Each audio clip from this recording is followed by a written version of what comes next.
Hello everyone, once again I welcome to you all in English Baba YouTube channel run by Mr. Anmol sir. आज आप लोगों के लिए लेकर के मैं आया हूँ CBSE क्लास 10 फर्स्ट फ्लाइट से जो चैप्टर 10 जो है द सरमन एट बनारस, ये आज हम लोग फिनिश करेंगे।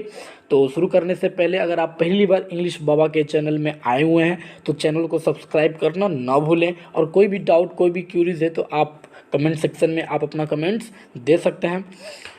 स्टार्ट करता हूँ। 10 जो चैप्टर है CBSE क्लास 10 फर्स्ट फ्लाइट से द सरमन एट बेनारस। सरमन का मतलब क्या होता है? जो साधु या जो महात्मा जो होते हैं वो प्रवचन वगैरह देते हैं ना, उन्हीं को हम लोग सरमन बोलते हैं। तो शुरू करते हैं। बिफोर यू रीड, जैसा कि पढ़ने से पहले यूज़ ए डिक्शनरी और ask for your teachers help as you discuss following questions in groups. Dictionary का इस्तेमाल कीजिए या अपने टीचरों से, अपने शिक्षकों की मदद से इन सब चीज़ों के बारे में डिस्कस कीजिए, जानिए। What is a sermon? Sermon क्या होता है बच्चों? जो साधु या जो महात्मा जो होते हैं, जो प्रवचन वगैरह देते हैं, उन्हें हम लोग सरमन बोलते हैं। Is it different from A lecture और ए टॉक? क्या ये लेक्चर देने वाले या बातचीत करने वाले से अलग होते हैं? Can this word also be use in A negative way और एज ए जोक? क्या ये इस चीज़ों को नेगेटिव वे में लिया जा सकता है या मजाकिया की तरह से यूज किया जा सकता है? As in my mother sermon about getting my work done on time. जैसे कि मेरी माँ भी कभी कभी मुझसे सरमन जैसा बिहेव करती है, सरमन जैसा बातें करती है कि व्हाट्सअप बंद कर दो, फ़ोन बंद कर दो, तभी बेटा पास हो गए तुम एग्ज़ाम में। यानी कि एक मजाकी की तरह भी यूज किया जा सकता है। Find out the meanings of the words and phrases given in the box. आइए और इन बॉक्स में जो वर्ड जो दिए हैं इसके बारे में जानिए और इसको फाइंड आउट कीजिए। अफ्लिक्टेड विद का मतलब होता है अनवेल, अस्वस्थ, यानी कि अनहेल्दी जो होते हैं, अपीड़ित जो होते हैं, उन्हें हम लोग अफ्लिक्टेड विद बोलते हैं। बी कंपोज्ड का मतलब होता है जो भी है उसमें संतुष्ट होना। What we have to content. जो भी हम लोग के पास है उसमें संतुष्ट होना, उसका बोलते हैं हम लोग बी कंपोज्ड। डिसोलेशन का मतलब होता है निराशा। एक होता है आशा और एक होता है निराशा, तो इसका मतलब होता है निराशा। लेमेंटेशन का मतलब होता है दुख, सैड। प्रोक्यूर का मतलब होता है प्राप्त करना, यानी कि किसी चीज़ को कहीं से भी अरेंज करना, प्राप्त करना, उसको हम लोग बोलते हैं प्रोक्यूर। बी सब्जेक्ट टू, यानी किसी चीज़ के लिए डिपेंड रहना, यानी किसी चीज़ के लिए किसी चीज़ पर डिपेंड रहना। Have you heard of the sermons on the mount who deliver it? Who do you think deliver a sermon at Banaras? क्या आपने कभी सरमन माउंट पर किसी सरमन के बारे में सुना है? कौन इसे डिलीवर किया है? आप किसके बारे में सोचते हैं कि सरमन एट बनारस को कौन डिलीवर किए हैं? तो चलिए इस स्टोरी को शुरू करते हैं। Gautam Buddha 566 BC to 483 BC began life as a prince named Siddhartha Gautama in northern India. Gautam Buddha ने उत्तरी भारत में एक राजकुमार सिद्धार्थ के रूप में अपना जीवन शुरू किया, यानी कि बड़े घराने में इनका जन्म हुआ। एट 12 साल की उम्र में ही was sent away for schooling in the Hindu sacred scriptures and 4 years later he return home to marry a princess. 12 साल की उम्र में जब गौतम बुद्ध थे 12 साल की उम्र में, तो उन्हें हिंदू धर्म के पवित्र ग्रंथों की ज्ञान प्राप्ति के लिए उनको स्कूल में भेज दिया गया। और जब वो 4 सालों के बाद जब वहाँ से वो लौटे तो एक राजकुमारी से वो क्या कर लिए? विवाह कर लिए। They had a son and lived for 10 years as befitted royalty. उनका एक पुत्र हुआ और वो 10 सालों तक राजसी ठाट से रहा, यानी कि उनका जो पुत्र हुआ वो 10 साल तक बहुत ही ऐसो आराम से वो रहा। At about the age of 25 the prince heretofore shielded from the suffering of the world while out hunting chanced upon a sick man, then an aged man, then a funeral processions and finally a monk beginning for alms। यानी 25 साल की उम्र में at about the age of 25, यानी 25 साल की उम्र में द प्रिंस, यानी कि राजकुमार heretofore shielded from the suffering of the world, यानी कि जो कि संसार के दुखों से बचाकर जिन्हें रखे थे while out hunting chanced upon a sick man. एक बार शिकार करने के दौरान एक बीमार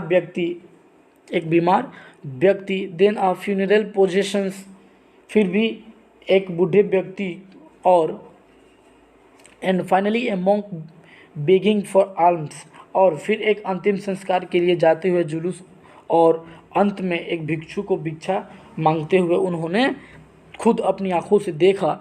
this sights so moved him that he at once went out into the world to seek enlightenment concerning the sorrows he had witnessed।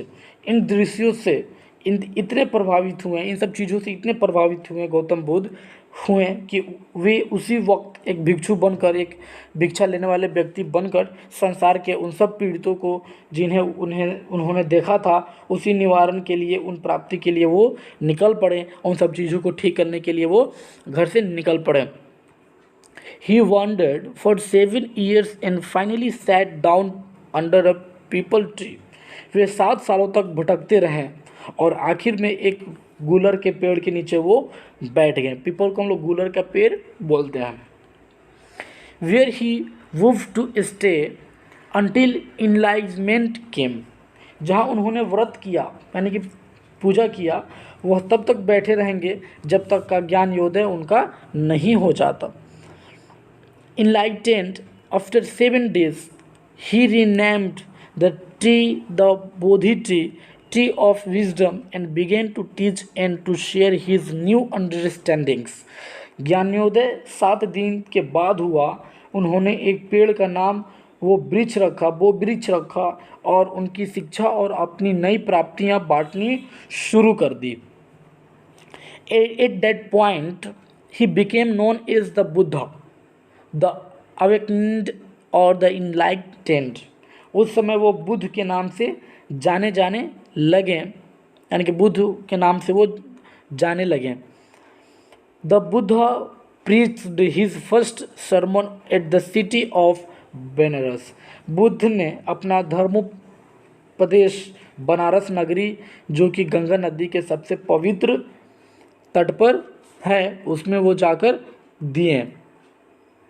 Most holy of the dipping place on the river Ganges, that sermon has been preserved and is given here. It reflects the Buddha's wisdom about one inscrutable kind of suffering। यानी कि बुद्ध ने अपना धर्म प्रदेश बनारस नगरी से किए, जो कि गंगा नदी के पास पवित्र तट पर स्थित है, वहाँ पे उन्होंने किया। उस धर्म प्रदेश को सुरक्षित रखने के लिए सुरक्षित रखा गया और यहाँ पर छापा गया एक अबोधमज्ञ प्राप्त प्रकार के दुख, उत्पीड़न, तकलीफ़ के बारे में बुद्ध के ज्ञान को दर्शाते हैं। यानी कि एक सरमन जो है वो इस प्रकार के हैं कि जो दुख, उत्पीड़न, तकलीफ़ के बारे में बुद्ध के ज्ञान को दर्शाते हैं, बतलाते हैं और लोगों को ठीक करने की कोशिश करते हैं। किसा Gautami had an only son and he died। किसा गौतमी का केवल एक ही बेटा था और वो मर गया। In her grief she cried the dead child to all her neighbors। अपने दुख में वो अपने मृत यानी कि मरे हुए बेटे को सभी पड़ोसियों के पास ले गई। Asking them for medicine and the people said she has lost her senses, the boy is dead। और उसने दवा मांगी और लोगों ने क्या कहा कि यह अपनी शुद्ध बुद्ध खो चुकी है, यानी कि यह अब पूरी तरह से मर चुकी है, यानी कि लड़का जो है वो पूरी तरह से मर चुका है। और जो लड़का का जो माँ जो थी वो किसा गौतमी जो थी, जिनका एक ही पुत्र था, वो मर गया और अपने दुख में वो अपने मरे हुए बेटे को पड़ोसियों के पास ले गई और उनसे दवा मांगने की कोशिश की। और जब वो दवा मांगी तो लोगों ने क्या कहा कि ये अपनी संत बुद्ध खो चुकी है, ये पागल हो गई है, क्योंकि उसका लड़का तो मर गया है, तब भी वो बेचैन है इसको जिंदा लाने के लिए। एट लेंथ, काफ़ी लंबे समय के बाद, यहाँ पे ये होगा एट लेंथ का मतलब होगा कि काफ़ी लंबे समय के बाद, Kisa Gotami met a man who replied to her request, I cannot give the medicines for thy child but I know a physician who can. Gita Gotami यानी कि काफ़ी लंबे समय के बाद गीता गौतमी को एक व्यक्ति मिले जिनसे उसकी प्रार्थना का उत्तर उन्होंने दिया, मैं तुम्हें तुम्हारे बालक को दवा नहीं दे सकता, परंतु मैं एक वैद्य को जानता हूँ जो ऐसा कर सकता है और शायद ही वो तुम्हारे बेटे को ठीक कर सकता है। एंड द गर्ल सेड, और उस लड़की ने कहा, प्रे टेल मी, प्रार्थना करती हूँ कि मुझे बताइए सर श्रीमान जी, हु इज़ इट, कौन है वो। एंड द मैन रिप्लाइड, और वो व्यक्ति ने बोला, go to Sakyamuni the Buddha, Shalya Muni Buddha के पास चले जाओ। Kisa Gotami repair to the Buddha and cried, Kisa Gotami Buddha के पास गई और रोई, lord and master give me the medicine that will cure my boy, भगवान और मेरे मालिक मुझे ऐसी औषधि, ऐसी दवाई दे दीजिए जो मेरे पुत्र को ठीक कर सके, मेरा पुत्र फिर से जीवित हो सके। द बुद्धा आंसर्ड, बुद्ध ने उत्तर दिया, I want a handful of mustard seed, मुझे एक मुट्ठी सरसों के बीज चाहिए।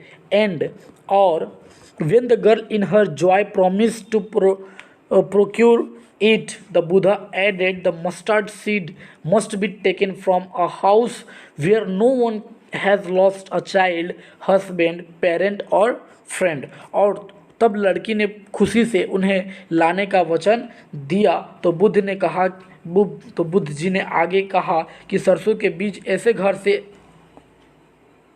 घर से होना चाहिए जहाँ किसी का बच्चा, पति, माता पिता या मित्रगण मृत्यु को प्राप्त नहीं हुए हों, यानी कि सब के सब जीवित हों। यानी कि ऐसे घर से मुझे सरसों के बीज चाहिए जहाँ पे बच्चा, पति और उसके माता पिता और उसके दोस्त वगैरह सब कोई जीवित हों, सब कोई उस घर में रह रहे हों। वहाँ से तुम सरसों का बीज लेकर के आओ, तभी मैं तुम्हारे बेटों को कुछ कर सकता हूँ। Poor Kisa Gotami now went from house to house and the people pitied her and said, यानी कि बेचारी किसा गौतमी अब घर से घर, एक घर से दूसरे घर गई, यानी कि जाती गई और लोगों ने उस पर दया भाव दिखाया। Here is mustard seed, take it, ये रहे सरसों के बीज, ले लो बच्ची। बट लेकिन When she asked, लेकिन जब उसने पूछा, उस लड़की ने पूछा कि did a son or a daughter, a father or mother die in your family? क्या तुम्हारे या आपके घर परिवार में कोई बेटा और बेटी, पिता या माता कोई भी मरा नहीं है, सारे जीवित है ना। They answered her, वे लोग उसको जवाब दिए कि alas, oh, the living are few, जिंदा कम है, but the dead are many, लेकिन मरे बहुत सारे लोग हैं। Don't remind us of our deepest grief, हमें हमारे गहरे दुखों को याद मत दिलवाओ तुम।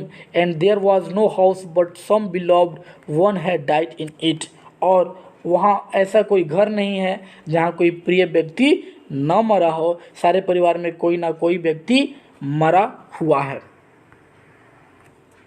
किसा Gotami became weary and hopeless and sat down at the wayside watching the lights of the city। किसा गौतमी अब थक गई और निराश हो गई और मार्ग के किनारे, रास्ते के किनारे पर बैठकर शहर की बत्तियों को देखने लगी। And sat down at the wayside watching the lights of the city, और सड़क के किनारे बैठ गई और शहर के बत्तियों को वो देखने लगी। As they flickered up and were extinguished again, जो टिमटिमाती थी और फिर बुझ जाती थी, यानी कभी जलती थी कभी बुझ जाती थी, वैसे बत्तियों को वो सड़क के किनारे बैठकर शहर की बत्तियों को वो देखने लगी।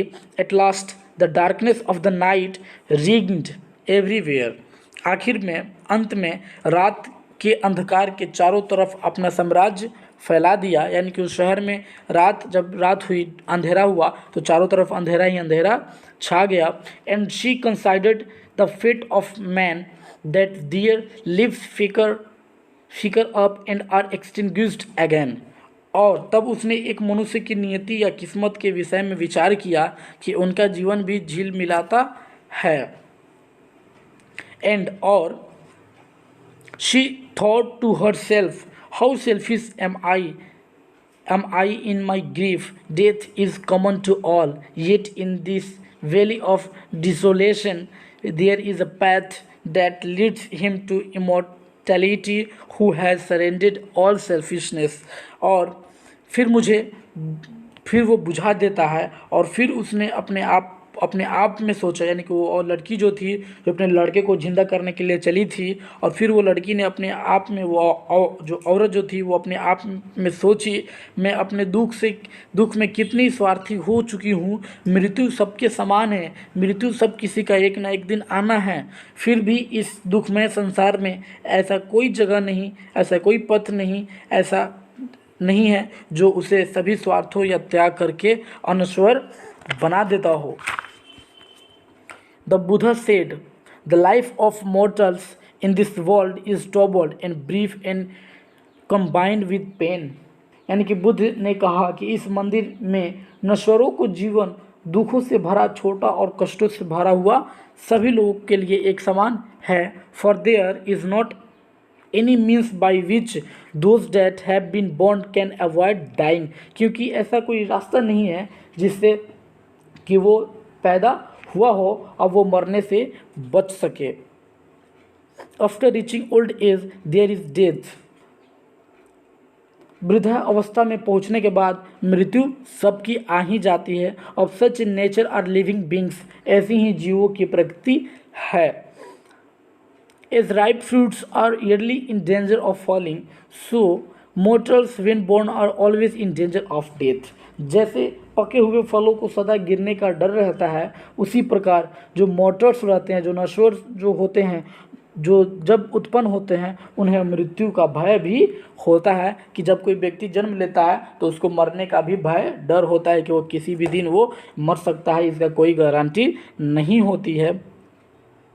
As all earthen vessels made by the potter and in being broken, so it's the life of mortals, both youth and adult, both those who are fools and those are wise, all fall into the power of death, all are subject to death। जिस प्रकार कुम्हार द्वारा बनाई गए सभी मिट्टी के बर्तनें जो होती हैं वो अंत में टूटने पर ही हो जाते हैं। यानी कि कभी कुम्हार जो होता है, जो कभी मिट्टी के बर्तनों को बनाता है, फिर वो अचानक टूट जाते हैं। उसी प्रकार नश्वरों का जो जीवन जो होता है, मनुष्यों का जो जीवन जो होता है, वो दोनों युवा और बूढ़े जो लोग होते हैं दोनों के लिए एक समान ही होती है। और दोनों वो जो मूर्ख हैं जो बुद्धिमान जो हैं, सभी के लिए मृत्यु एक समान है। जो बुद्धिमान हैं, जो मूर्ख हैं, सबको एक ना एक दिन इस धरती से चले ही जाना है। कोई हमेशा के लिए जीवित रहने के लिए यहाँ पे नहीं आया। Of those who overcome by death, apart from life, a father cannot save his son, nor kinsmen their relations। वे जिन पर मृत्यु विजय प्राप्त करती हैं, जीवन से अलग हो जाते हैं, जैसे कि एक पिता अपने पुत्र को नहीं बचा सकता, ना ही रिश्तेदार अपने रिश्तेदारों को बचा सकता है। मार्क, याद रखो, यहाँ पे मार्क का मतलब होगा चिन्ह, लेकिन यहाँ पे उसका यूज होगा याद रखो, मार्क रखो, यानी कि याद रखो कि while relatives are looking on and lamenting deeply, one by one mortals are carried off like an ox that is led to the slaughter।